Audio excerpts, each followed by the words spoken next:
we had multiple mics down and one of the cameras froze, so it might not be that I have my mic off this time. Hopefully that won't happen again. What I had said in the notices, you have a book for all the rest.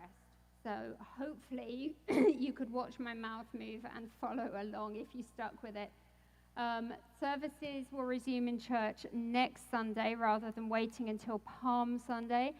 I desperately need a few people to volunteer to run the multimedia, and that sounds super scary, but what it actually is going to be a machine with buttons that you literally push, and each button will tell you what it does, and I will give you a list of which buttons to push in which order.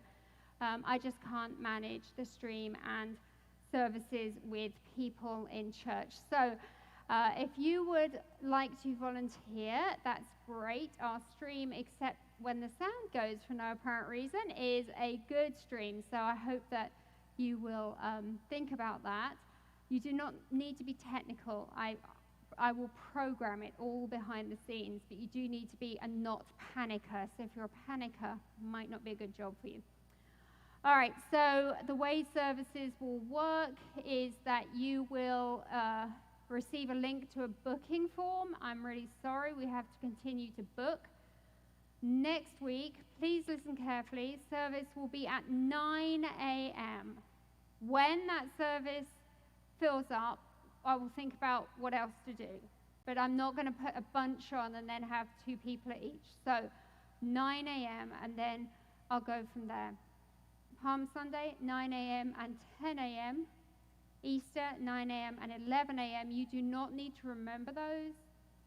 I've moved it off 9:30 so that if we need them, we can fit 2 services in before formation.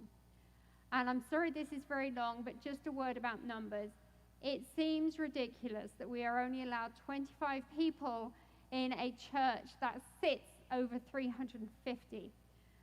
I totally get it, and I wish it was different, but right now, and I totally understand why this is, every church in the diocese is maxed out at 25. And if you can't comfortably seat 25 with 6 foot, you have to go below that. So there's churches who are limited much more than we are. I think in the coming weeks, if the metrics continue to go well, that limit will be raised.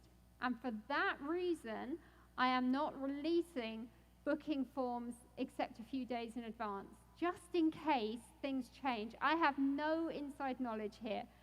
So if the booking form's not there till Wednesday, that's why, because every week I will be sitting there going, oh, please, can we have some more people? So please understand that's not my choice, and I totally understand why the bishop has done that. And it really takes the pressure off my brother and sister clergy with smaller buildings from being bullied by the people into having more people in church than they should have. So let's stick with that. Yeah, I'll write it all down. It's, you're going to get all confused. And when the email comes, it is going to be a bit like a fire hose because it's going to have a lot in it. I'll try and break it down into bite-sized chunks. But anyway, I hope to see you all soon. I will try and figure out what on earth happened to that sound, but hopefully it will be good next week. I'll see you soon.